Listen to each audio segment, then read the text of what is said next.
it's me, Gwen. Well, welcome back to the show. This test is coming from September 22nd. It's quite recent, and it took place in Korea at 11:30 a.m.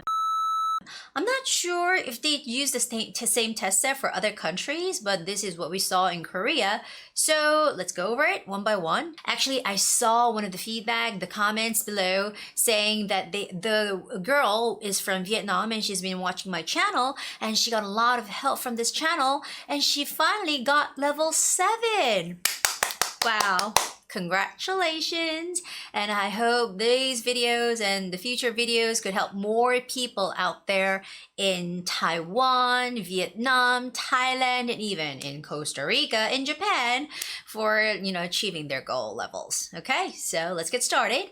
I'm going to read, let's say, the second passage. Okay, because second passage seems a little bit more, harder and trickier. So here is the passage. I'm going to read it out, read out loud a little slowly for the first time. And after explaining everything, I'm going to read it a little faster.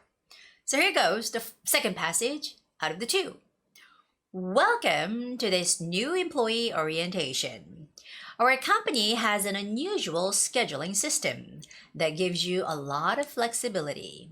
It's very simple. Log onto the company website, select an open shift, and wait for your supervisor to approve it. You'll find that this gives you lots of flexibility. Okay, so it looks like this company is really cool about managing your time very flexibly. And this passage keeps on using the word flexibility. Okay, when the word ends with ability, normally the stress goes on B. You know the word ability. So flexibility has the same stress. So it's not flexibility, it's flexibility. So you have to be really careful saying that word. And we always see this word employee, right? The stress goes on where the two E's are, employee orientation. So it's very important to keep that, stress there, because there is a similar word, employer, which is a totally opposite word. The company is normally the employer, right? It's employer. And the, people working there are called employees. And it's very important that you put the stress on the EE there, okay? So employee orientation. Also the word supervisor, supervisor.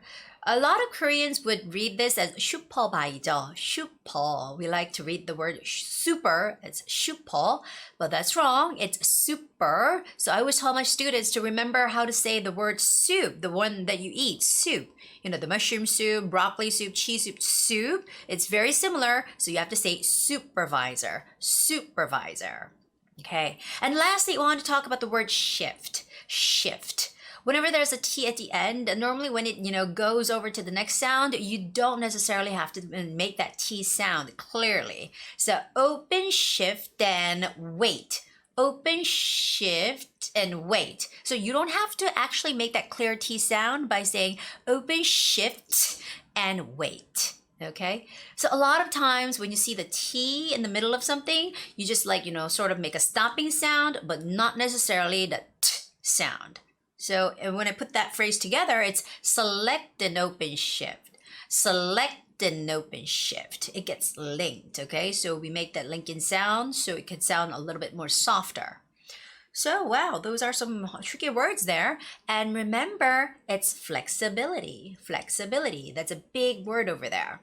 So I'm going to read it a little more naturally, a little bit faster. So this is how I'm going to read it when I'm taking the test.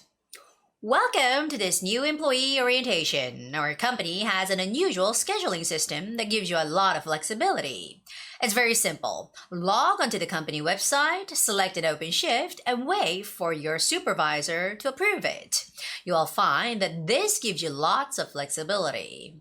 Oh, there's one more thing that I want to mention. Whenever there is a pronoun, okay, like for instance, to approve it, or this gives you, the pronoun is it or you don't stress those words. So the way I read it is to approve it, you can hardly ever hear that word it, right? You don't say approve it, approve it. It sounds very weird. So it's more like approve it, approve it. Same goes with gives you, that this gives you, no, that this gives you, gives you. So you sort of make that you sound disappear in the end because pronouns are not that important when you're reading in a sentence or a sentences. So try to make, like overall, when you see verbs and nouns, just a normal noun or even some names, you have to stress those words. You have to sort of push out the sound and make it louder and bigger. But when you see those pronouns, prepositions, they're not that important. So you sort of like absorb the sound. You make them disappear. So prove it. This gives you, that gives you, okay? All right, now we're going to move on to part 2, which is a very unusual picture, like somebody took this, picture, looks very, very strange. And like people who are taking the test, they're going to be like, oh, wow, this was on the test. I hope it's not going to be on my test. So this is a kind of picture that people would not like to see on their test. It's quite unusual. It's not something that you guys are prepared for, but see, we're preparing for it. So now, next time when you see this on the desk, you're going to be ready for it. So ready? Now, it's a picture, a scene. The one that I got is from a night, it's a scene from a night street. And in the middle of the picture, this guy seemed very unusual.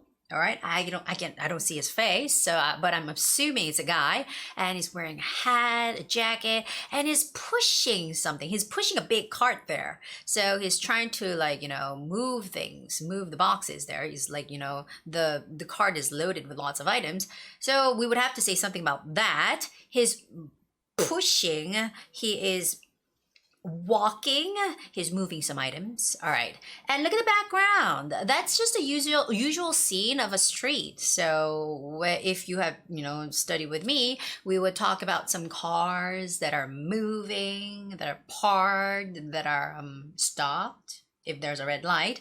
And you see those people there, the pedestrians. Pedestrians are people who are walking in the street, right? So the spelling goes pedestrian, but like I said, the stress is pedestrians. Pedestrians. It goes on the second syllable. So you have to be careful with that. Or you would say passerbys. Passerbys. So it's either people, pedestrians, or there are some passers-by. Passers-by. You usually put the S at the passers-by, right? So just go with the word people. And I see some buildings there, and they're quite old. It doesn't look like fancy, the state-of-the-art buildings, but they're quite, big, not small ones. And lots of windows there. So just talk about all the facts in the picture. The title in part 2 is said, describe a picture, which means you tell them what's actually in the picture. It's describing. It's not a storytelling, right? So you don't necessarily have to assume what's going on out there. Okay, you don't have to create a story like what you are imagining the scene is taken from. So this is the way that I would put it. Hold on a second, I'm getting my phone. I got my phone now. It's really important to time yourself, okay? It's always so very important to work with your stopwatch on your phone, on your watch, whatever. Okay, so I'm gonna say something like this. This is a picture taken outside. There are some people in this picture. In the middle of the picture, there is one person. He looks like a man. He's wearing a jacket and a hat. And actually, I can see his bag. He's pushing a cart full of many things, such as boxes, plastic bags, and so on. On the upper left side of the picture, I can see some people. They are crossing the street. And in the background of the picture, I can see many things, such as cars, buildings, and so on. And one of the cars is blue, and some of the cars are moving. Okay, maybe people are going somewhere, and maybe people are busy. Okay, so I didn't say Actually, there's nothing outrageous in this picture, right? Nothing unusual. It's just that there's a guy, he's pushing a cart, he is, trying to move something. So that's a little bit different from what we are used to seeing. So that's a little bit shocking, but overall, I'd mentioned all the things that you probably have already practiced saying. Now, one thing I want you to, take into note is the expression where I said, on the upper left side of the picture. Now, when you divide a picture into 4 pieces, you can say something like this. On the lower right side of the picture, on the lower left side of the picture, on the upper left side of the picture, on the upper right side of the picture. So there are 4 sections, and the way you say it is those ways. So I said, do you see that? On the upper left side of the picture, some people are crossing the street, right? On the upper left side of the picture. So that's one thing that I want you to take a note on, is how to say specifically it's upper and then the left side, okay? Not left upper side. It's on the upper left side or on the lower left side. So overall, it's not so hard. Just remember the word cart and some things about the cars. Moving, stopped, and parked. And those will be very helpful for you when you're describing a scene from the street.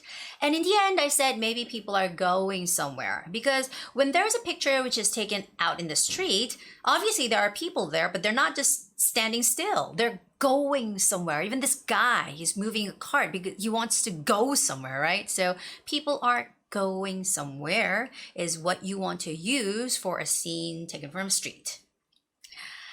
Okay, now we're going to go on to part 3, and this time they're asking about the weather outside in your area.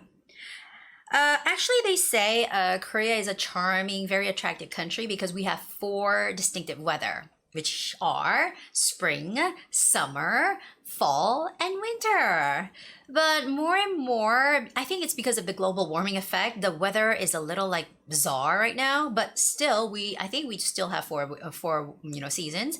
And right now in Korea, if you're visiting, it is the fall season. It's the autumn, the beautiful autumn. You see lots of trees turning their colors, leaf colors. And there are lots of autumn season flowers out there, and I would say the sky is very clear. Like normally in spring, it's really dusty and you literally cannot see the sky, the blue sky out there. But right now, outside it's blue, it's totally blue, it's very clear, clean. So I personally really like this weather, fall. It's really perfect to do any kind of outdoor activities. So that's what you talk about when they're asking you about the weather and the season. Those are the things that you have to mention. And always discuss some related words, like related words. When it comes to spring, it's very warm and dusty in Korea. When it comes to summer, it's very hot and muggy. It's very humid here. And fall, it's very breezy, I would say windy. It's quite windy today. And chilly and very clear, clean. And winter is a little snowy. I definitely don't want you guys to come to Korea in winter because you're going to be freezing to death out there unless you have really freaking heavy coat or, jacket. So I dislike winter. I just like to stay home in the winter time. So like that, you say some related words and you're ready to go. Okay, so question 4. How frequently do you look at weather forecasts and when did you last check a weather forecast? Now, here goes my answer. I look at weather forecasts every day. And even this morning, I checked the weather forecast and I was able to learn about today's weather and I was able to get ready for it. It was very helpful and useful. Notice how I ended my answer with it was very useful and it was very helpful. Now, those are very easy sentences that you can use just to fill up the time. And also, they're very helpful and useful information related to whatever you're saying. So make sure you give your comments on whatever you said using those kind of simple sentences, okay? Now, the second question, what do you think is the best way to get information about the weather? I think using an app is the best way to get information about the weather because all I have to do is download an app on my phone and I can use the app. I use an app called Rainbow Weather Forecast and it's very easy to use. Okay, so this is false. This is a lie. It's not true. I do not have an app called the Rainbow Weather Forecast. The thing is this, whenever you want to mention something specific, you want to tell them a name.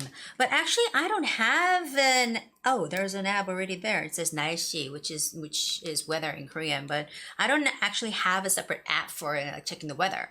Well, maybe there must be lots of apps out there, but I just wanted to say I use something like this. So I instantly use the word rainbow.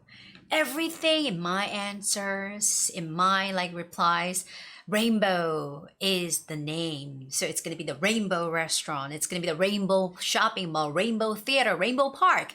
Why not? Rainbow Weather app, right? Or Rainbow Weather Forecast. Makes sense. I mean, it makes more sense because we're talking about the weather. So I said, I use an app called Rainbow Weather Forecast. How cool is that? Now we're going to move on to, oops, where's the timer? Okay, now we're going to move on to the last question, which is, how is the weather in your area and how do you like it? Okay, so it's fall. It's my favorite season of the year and it's windy and cool outside. Oh, well, sometimes it's rainy, so I need to carry my umbrella just in case, but overall, I like this kind of weather. Actually, winter is coming up a little bit earlier than usual, and they say it could be very cold this winter. So I think it's a good idea to prepare for the cold weather in advance. But personally, I really like fall. It's really nice now. Nice right now. Okay. My tongue got a little twisted there, but I personally love fall. So for the word fall, you can, use the other word, which is autumn. Autumn, fall, autumn, they basically mean the same thing. So you can say fall, autumn. It's very cool and windy. I don't know other parts of the world, other countries, how your weather status is like, but no. Oh, I'm getting an incoming call. Hold on a second, guys. It's from Taiwan. Hey. Hey, Johnny, I'm in the middle of a recording right now. I'll call you back, all right? Bye-bye. Oh, it's a friend from Taiwan. Yeah. And we speak English because I don't know how to speak Chinese and he knows how to, he's actually Canadian Taiwanese, so he speaks English fluently. So yeah, we talk in English. Anyway, we talked about weather just now and just feel free to talk about whatever weather your country is in and, try to know, you have to know how to describe the weather in detail, like what I said here. And if I was given more time to talk about some, anything related to fall, I would talk about some activities that I like to do in fall. Like, for instance, go outside, go out to the, park. I would go on a picnic. I would enjoy the weather. I would ride bicycles with my friends. And I would do lots of outdoor activities, actually. I would go hiking. I would go walking. I would go to the forest. There are many things to do outdoors, right? I would go camping, too. Now we're going to move on to part 4, which says on the top, Longwood Bookstore, October book release schedule. Now, it says it clearly up there, book release schedule. Now, when you are releasing a book, the verb is release, right? Release. So you have to say, will be released or we will release a book titled. Instead of saying called, you can use the word titled to introduce the title of the books. Or you can just say that we will, release a book called something something, and you give the title there. And we see the genre information. And by the way, when you're reading this word, actually, you don't even have to mention the word genre, but this is how you say it, genre. What's the genre of the movie? Genre. But anyway, it's an adventure book, it's a children's book, it's a science fiction book, it's mystery, it's a mystery novel, it's a mystery book. That's how you say it, okay? You don't necessarily have to say the genre is adventure, the genre is children, okay, or children's book. And when you're also mentioning about the author, you don't have to say the author is somebody, but you can say written by somebody. Okay, you can either say the author is somebody, or it is written by somebody. Okay, and on the bottom, it says hours of operation of the bookstore, right? Of the bookstore, Monday through Fridays, 10 a.m., 8 p.m., weekends, 9 a.m. to 10 p.m. So those are some information that they might be asking you for part of the first question of part 4. You have to be ready for that. There's a pattern to these questions. There are certain patterns. So the first question says, when is your store? Oops, there's a hair there, a piece of hair there. Okay, the first question. When is your store open on weekdays? It's only about the weekdays, okay? We are open from 10 a.m. to 8 p.m. from Monday to Friday. So please remember that. Or we're open from 10 a.m. to 8 p.m. on weekdays. Okay, so there are 2 ways to say this. We're open from 10 a.m. to 8 p.m. from Monday to Friday is one way. The other way is on weekdays. Because obviously Monday, Tuesday, Wednesday, Thursday, and Friday are the weekdays, right? So on weekdays is a substitute expression that you can use. And one more. Instead of saying from to, you can just say Monday through Friday. Okay? Instead of using from to, you can say Monday through Friday. So this is how you say it. We are open from 10 a.m. to 8 p.m. Monday through Friday. Then you don't have to say from to. Okay, and the next one. Oops. Someone told me that a children's book will be released on the 14th of October. 14th of October. Did you check? Did you check children's book? Okay. Is that correct? No, it's not correct, right? It's incorrect. So it says the 12th. So I would say, actually, no. A children's book will be released on October 12th. And it's titled All My Friends, written by Corey Webb. Okay. So that's all I can say. There's nothing more to talk about. It's a children's book titled All My Friends. So please look forward to it. Maybe say something like that. Please look forward to it. Well, actually, something like that doesn't influence your, grades or scores that much. They just want you to give some related information from the chart. Okay, and I'd like to know all you can tell me about mystery books that are being released in October. Mystery. Now, could you give me all the details? And as usual, there are 2. So, there are 2. One of them will be released on October 21st, and it's titled While We Were Out by Cameron White. Now, one of them will be released on October 30th. It's titled One Spooky Night, written by Patricia Donovan. Both of them are mystery books. Okay, so I didn't say separately, it is a mystery book. It is a mystery book. Because if I said that sentence separately, then I must have said it twice. I should have said it twice. But by saying both of them are mystery books, I only had to say it once. Isn't it wonderful? All right. So just in case you're running out of time, it's much better to put 2 sentences into one. And that's when I tell my students, use both of them as your subject. And remember, that's plural. So both of them are something, something. Okay.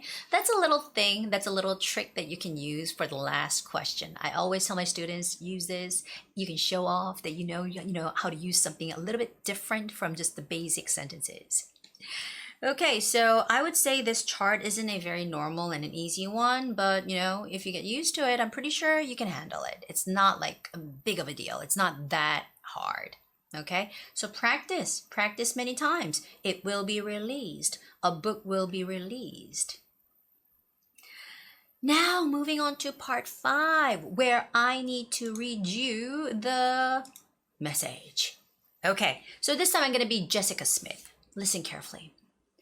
Hi, this is Jessica Smith, the manager of Bronx Electronics. I'm sure you know that our store just started selling a new line of laptop computers.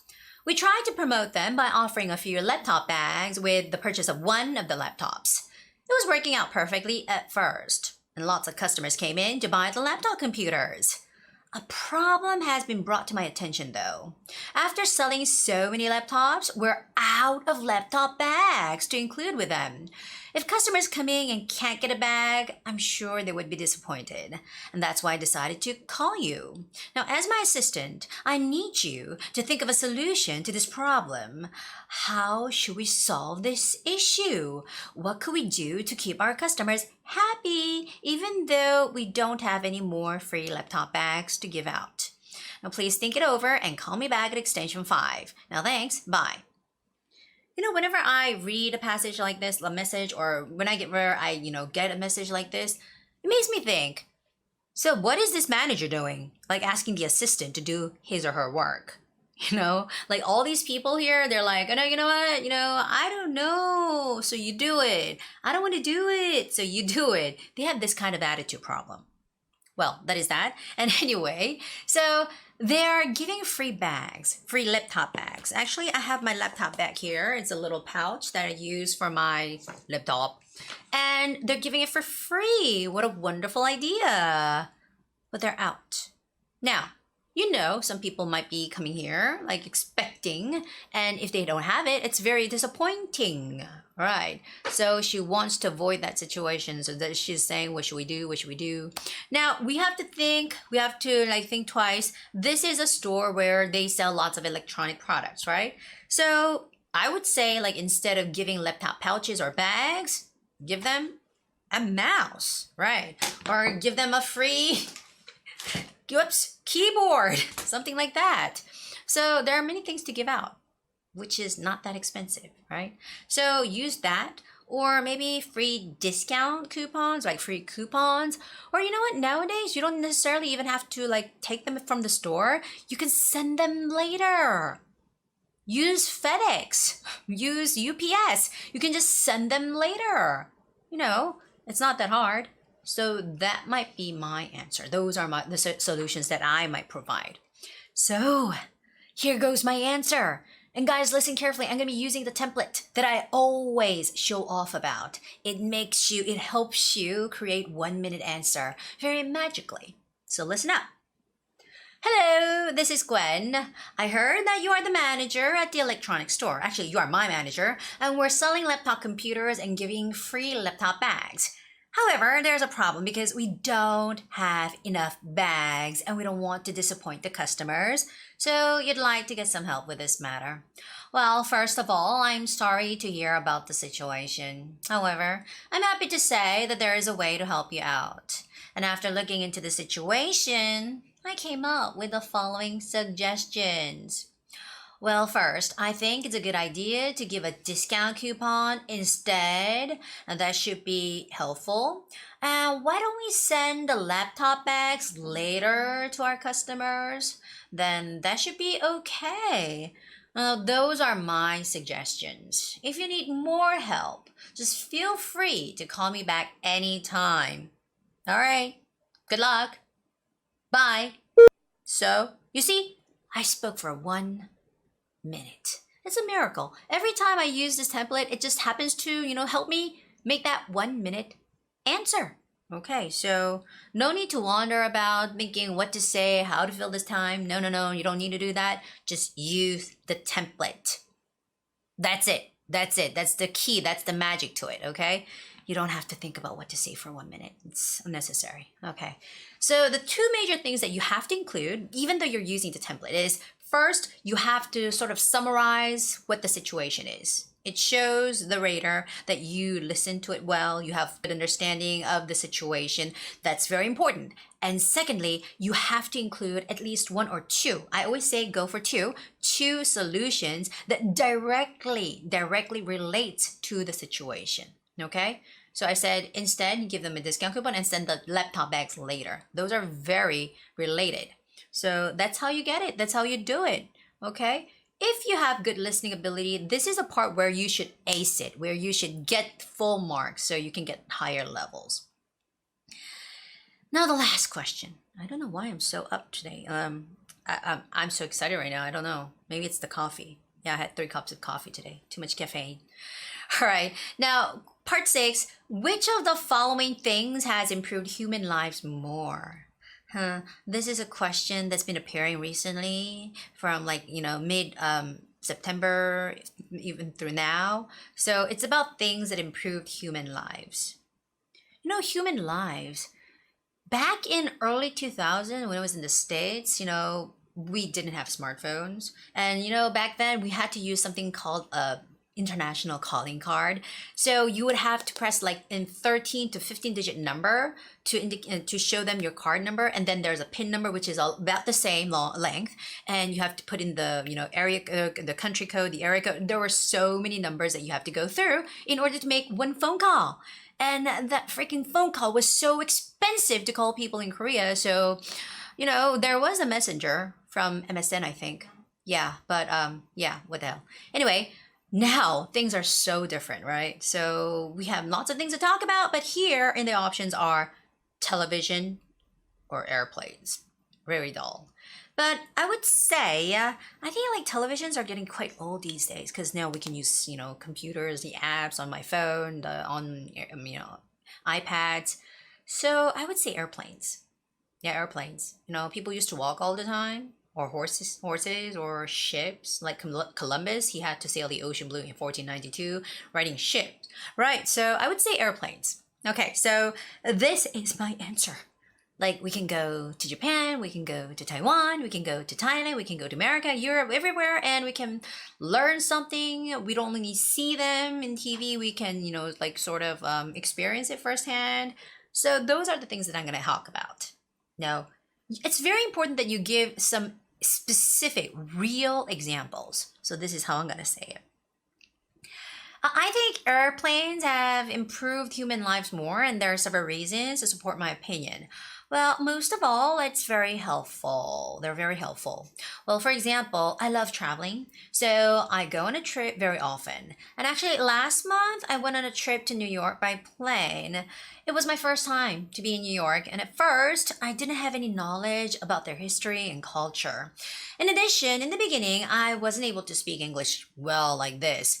But luckily, I met a very nice American tour guide named Tom, and he explained so many things to me. We visited so many places, and I was able to learn many things about their culture, history, and so on. And moreover, I was able to eat lots of local food, including hamburger, pizza. It was amazing. So through this experience, I was able to understand more things about America. I had lots of first-hand experience, so it was nice. And that is why I think so. So, well, it's very plain answer.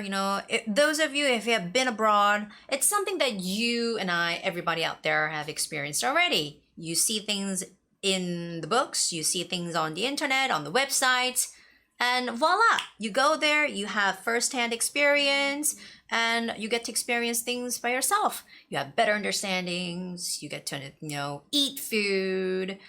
Oh, like when I first went to New York, which was about like almost 20 years ago, I had this great New York style pizza, and I just can't forget about it. So those kind of things. And so talk about your any kind of travel experience, and I think your option for airplanes would be perfect. But if you're going to talk about television, it's going to be a little like, tricky. Like, I would say my television recently got this like artificial intelligent box. So when I call it Genie, she answers. So maybe I could talk about something like that. But I think for most of you out there, airplanes might be an easier option. Okay, so that was a test set from September 22nd, 11:30 a.m. That's what happened in Korea. I'm pretty sure they deal with some similar questions for other parts of the world, and sometimes even the same question sets. So just stick with the channel, study hard, guys, until you get level 7 or 8. I'm going to be there for you. I'm going to support you. I'm going to get all the materials that you need. So if you need anything that I can help out with your TOEIC speaking studies, let us know in the comments below. And I'll come back to you next week. Bye-bye.